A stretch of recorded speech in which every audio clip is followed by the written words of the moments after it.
Bentar. Ya, selamat datang di Binal.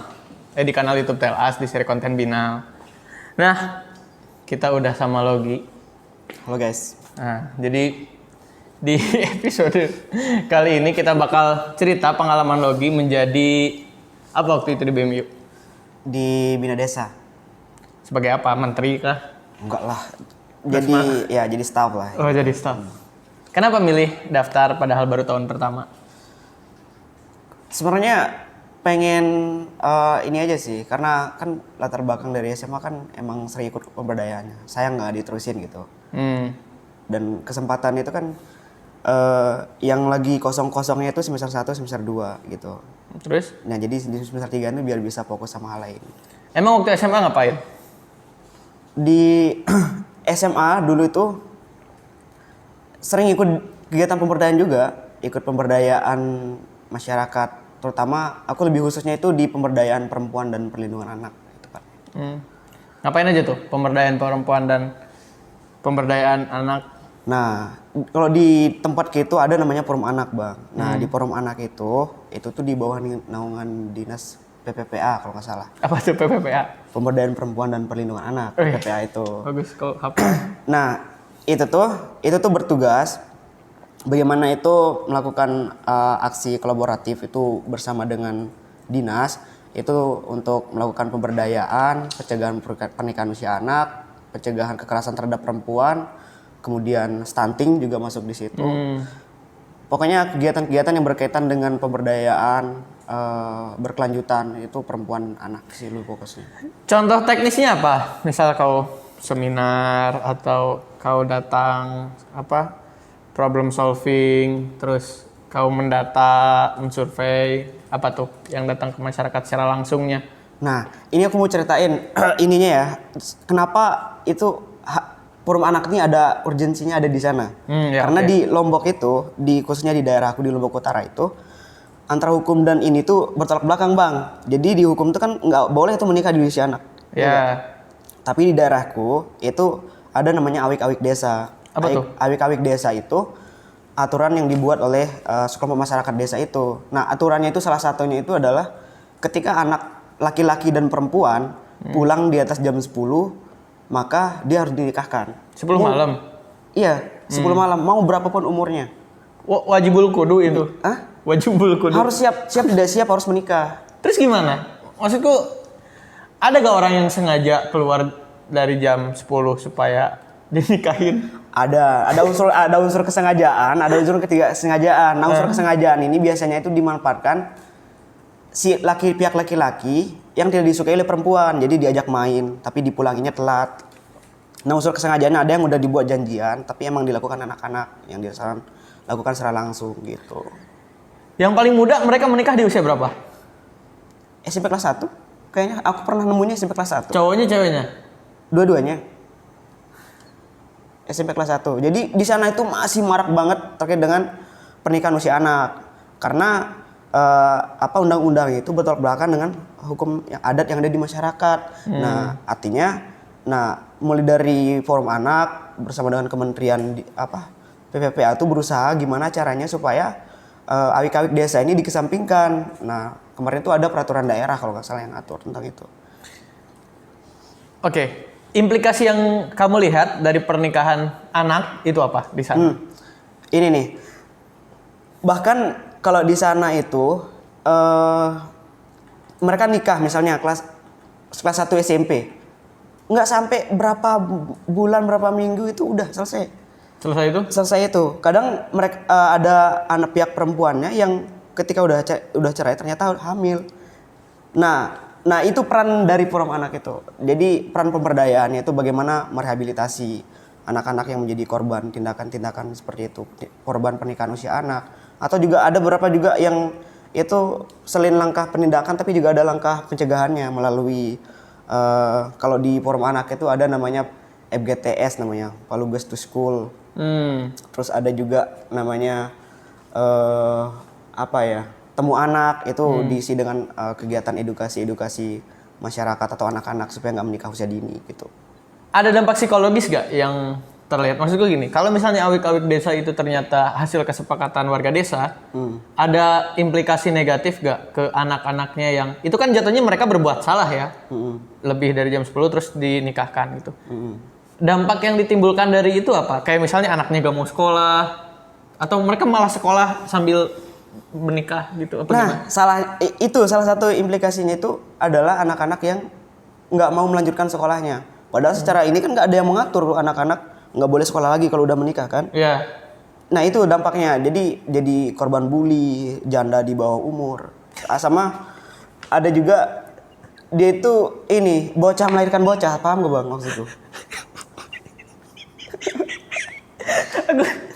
Aku lucu denger janda di bawah umur. Iya, ini satu hal yang baru kan baru dengar janda di bawah umur. Apalagi bocah melahirkan bocah tuh.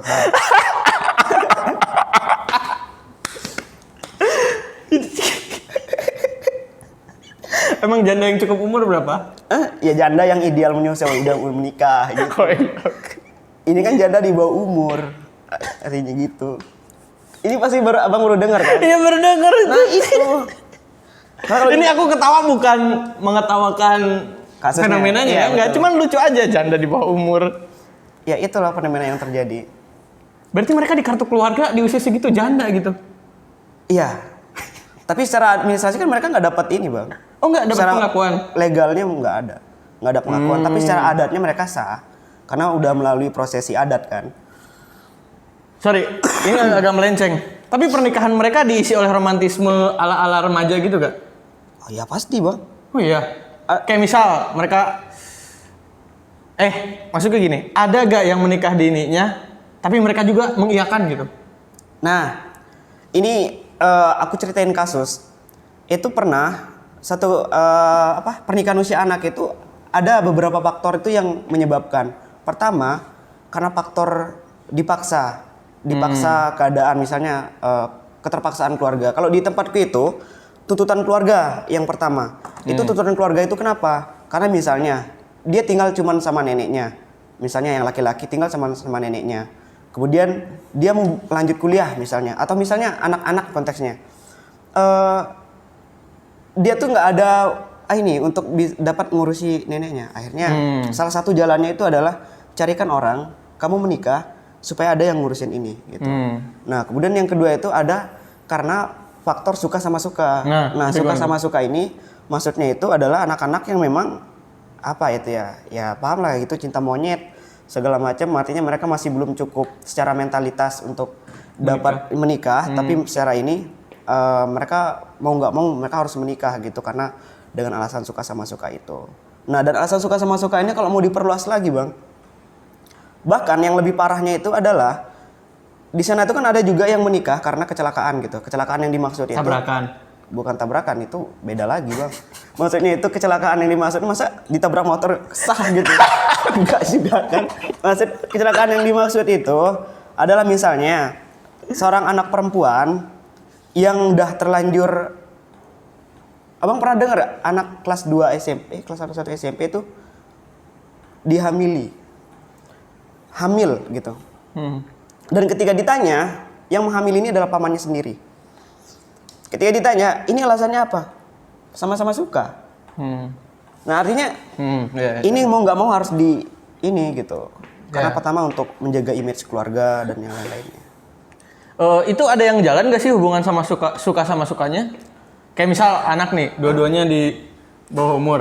Terus dia menikah, meskipun di bawah umur, tapi mereka menjalani itu sebagai hubungan yang harmonis gitu. Ada nggak? Itu. Nah itu tergantung sama apa ya? Lebih kepada kondisi keluarga sih. Karena yang kulihat itu tuh beberapa itu ketika seorang anak dia menikah, itu tuh semacam ya hitung-hitung nambah anak gitu.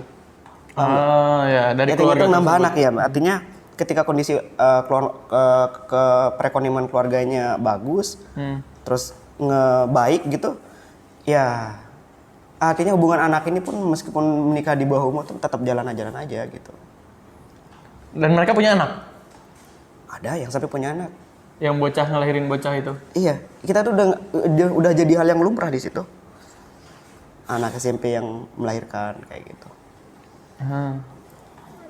Itu yang menjadi concern dan permasalahan di sana.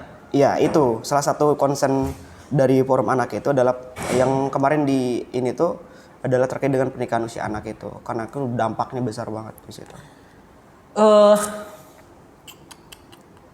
Dari kapan masalah ini ada, Gi? Apa udah lama? Sudah lama. Bahkan ibuku adalah pernikahan usia anak juga. Oh gitu. Ibuku nikah SD baru. Nah, saking itu tuh udah jadi hal yang lumrah di situ. Ini sama masyarakat diakui sebagai sebuah permasalahan apa enggak? Maksudnya awik-awik desa tuh apakah benar-benar nilai luhur yang harus dipegang atau mereka kayaknya ini ada yang salah deh? Nah, sebelumnya itu tuh menjadi satu hal yang lumrah banget. Justru orang itu beryuforia ketika anak-anak itu menjadi korban pernikahan usia anak gitu. Bahkan di situ ada prosesi namanya nyongkolang, Bang. Nyongkolang itu kayak diiringi sama band musik besar. Itu ini tuh, siapa? Pamungkas. Ini ST12. terus. Ini namanya kecimol kalau di situ tuh kecimol tuh kesenian Ciloka apa Lombok gitulah kalau nggak salah kayak gitu. Kayak singkatan pokoknya. Kecimol itu mereka diiring dari rumah perempuan ke rumah laki-lakinya. Kadang-kadang tergantung pada konsepnya gitu. Jadi masyarakat itu beryuforia. Jadi itu tuh menggambarkan masyarakat itu masih sangat belum sadar tentang bahwa ini tuh sangat berbahaya bagi keselamatan anak ini gitu. Itu sih. Tapi sekarang tuh udah cukup sadar, Bang, alhamdulillah. Kemarin pingsan. Hah? Apa sih, Bang? kan sekarang udah cukup sadar. Oh ya udah nih. gitu. Itu terwadahi gak di BMU Bina Desa? Nah, salah satu fokusku itu kemarin itu. Jadi kemarin ketika di forum anak itu, aku tuh dibimbing sama Yayasan Plan Internasional Indonesia untuk menjadi pendidik sebaya namanya.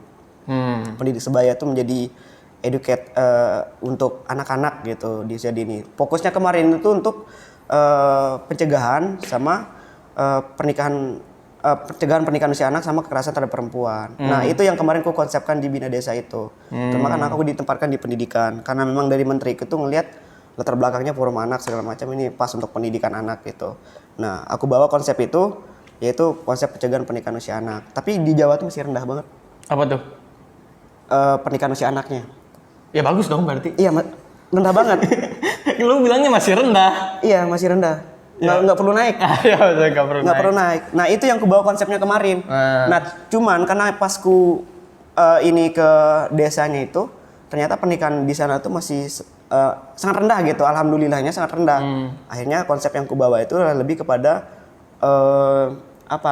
aku ajarkan mereka terkait dengan nilai dan batasan diri. Nilai dan batasan diri, persetujuan kayak gitu. Kayak siapa yang boleh megang tanganku, siapa yang boleh megang kepalaku. Kayak gitu tuh kan. Aku bikin edukasi kayak gitu? Iya. Itu boleh disebut sex education gak sih? Boleh disebut sebagai sex education. Sex. Sex education. Ya, asik. Nah, itu. Lebih ke situ sih. Sorry, aku coba highlight sex education. Kan yang kita tahu dan yang ada di sosial media tuh tabu ya hal tersebut. Dan lebih ke hal yang edgy, tau edgy gak? Yeah. Edgy tuh kayak keren gitu sex education terus disampaikan dengan vulgar. Iya. Kayak media-media Creative Fox bla bla bla gitu. Sering berusaha ngemas sex education itu sebagai hal yang keren dan jauh dari masyarakat komunal gitu. Nah, aku pernah dikritik sama dari BEM-nya langsung. Kenapa katanya? Secara ininya, secara kasar ya, dia bilang meskipun kau tuh nyampein materinya terlalu vulgar gitu loh. Terlalu vulgar nyampein materinya. Karena ya gimana kita bisa bicara hal yang, bagaimana kita bisa membiasakan masyarakat untuk bicara tentang hal itu kalau kita nggak biasakan gitu. Maksudnya biasakan yang aku maksud itu, kenapa itu dianggap tabu gitu. Nah, aku ada cerita, kenapa ini hal yang tabu ini harus segera kita kesampingkan. Ada anak kecil, sedari kecil orang tuanya ini ngajarin. Dia bilang, karena saking orang tuanya menganggap ini tabu untuk ajarkan kepada anaknya. Misalnya Pagina nih ya, Bang. Namanya kan emang Pagina. Mau disebut apa lagi kan? Begina. Apa? Mas Gina deh misalnya. Misalnya Oke, vagina terus. vagina misalnya. Orang tuanya ini menganggap bahwa ini adalah suatu hal yang tabu untuk diajarkan kepada anak. Sedari kecil dia dibilang, "Ma, ini namanya apa?" kata anak ini. Dia bilang, "Ini dompet, Nak," katanya gitu. "Ini dompet, Nak," katanya gitu. Diajarin sama anaknya ini. Saking orang tuanya menganggap ini adalah hal yang tabu untuk diajarkan kepada anaknya. Oke, anak ini paham bahwa ini adalah dompet namanya gitu. Ketika satu kejadian, anaknya ini menjadi korban tindak kekerasan, tindak pelecehan seksual oleh orang dewasa gitu. Dia dipegang ininya, vaginanya sama orang, ya gitulah. Tapi ini adalah salah satu akibat ketika kita menganggap semua hal itu tabu. Ketika dia melapor kepada ibunya, dia bilang, "Mak, dompetku dipegang sama orang." Lah, emang kenapa? Dompet aja kan? Terus masalahnya apa? Iya, dompetku dipegang, katanya gitu. Iya, emang kenapa dompetmu dipegang? Ya karena itu kesalahan. Artinya komunikasi antara orang tua dan anak itu nggak perlu dibatasi. Artinya apa yang menjadi hal penting untuk diedukasi kepada anak itu sejak dini pun harus diedukasi tentang sex education tuh penting banget gitu. Supaya ketika ini tuh tidak ada kesalahpahaman antara orang tua dan anaknya gitu.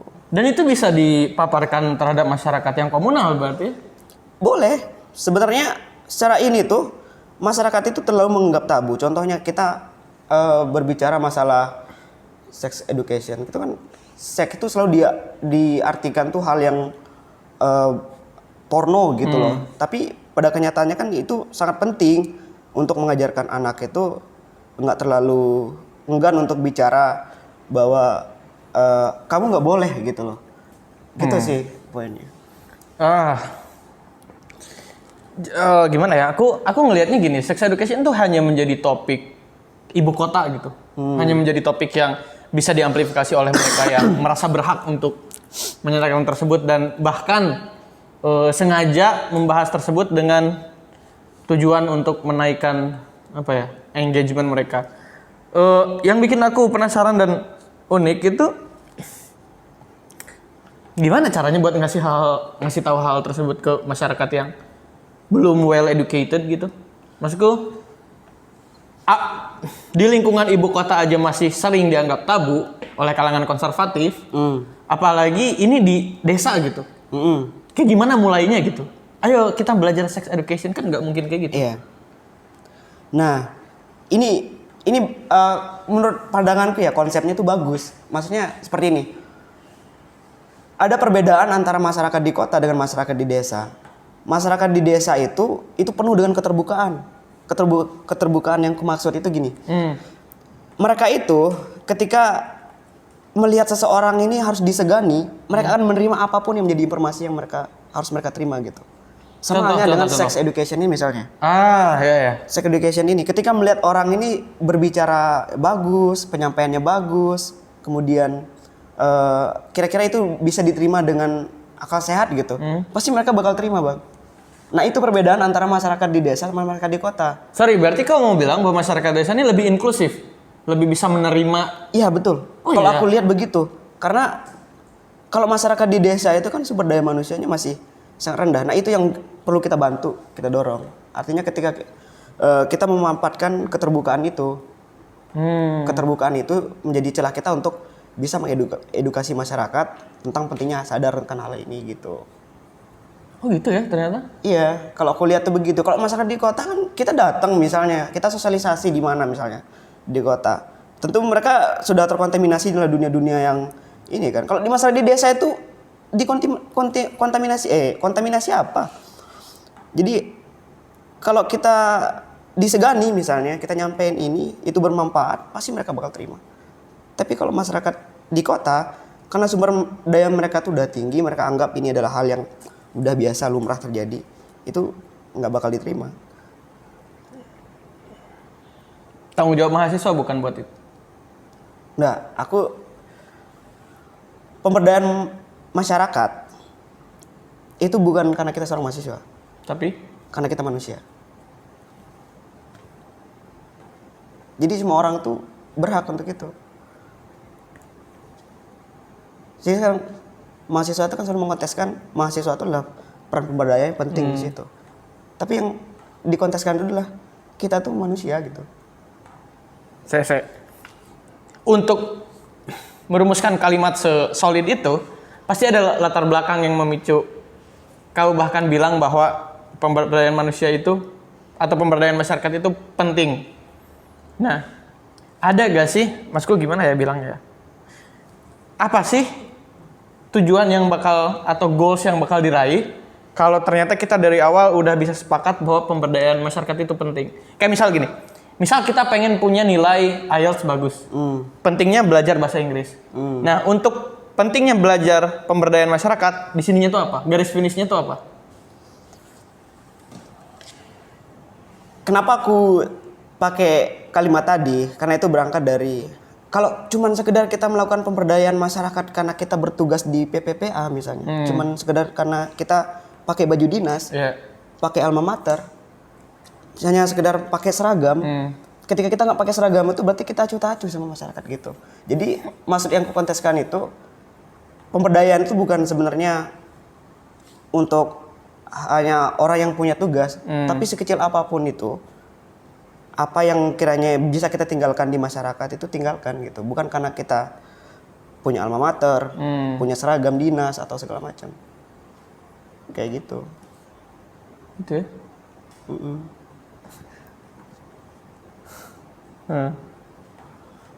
Kan banyak tuh sekarang tuh ngomong, kita tuh harus sebagai agent of social control terus, atau sebagai agen perubahan lah di masyarakat, mahasiswa tuh gitu. Terus kalau udah nggak jadi mahasiswa,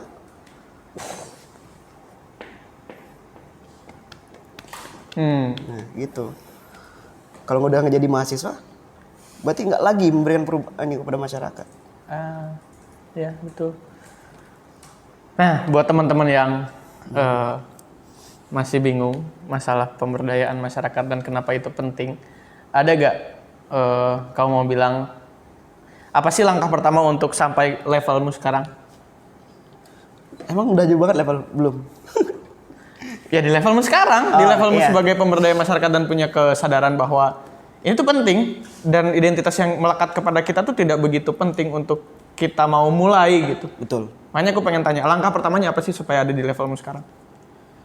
Yang pertama itu mungkin yang perlu kita tekankan itu bahwa kita tuh sadar akan makna dari sebuah ketertinggalan itu.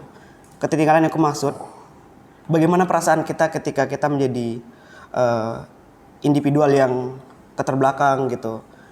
Nah itu berangkat dari situ aja, bahwa hal ini perlu kita bahu-membahu untuk bagaimana kita memberikan apa yang bisa kita berikan kepada masyarakat, kebermanfaatan dan yang lainnya. Jadi udah lepas itu alma mater itu, lepas seragam itu.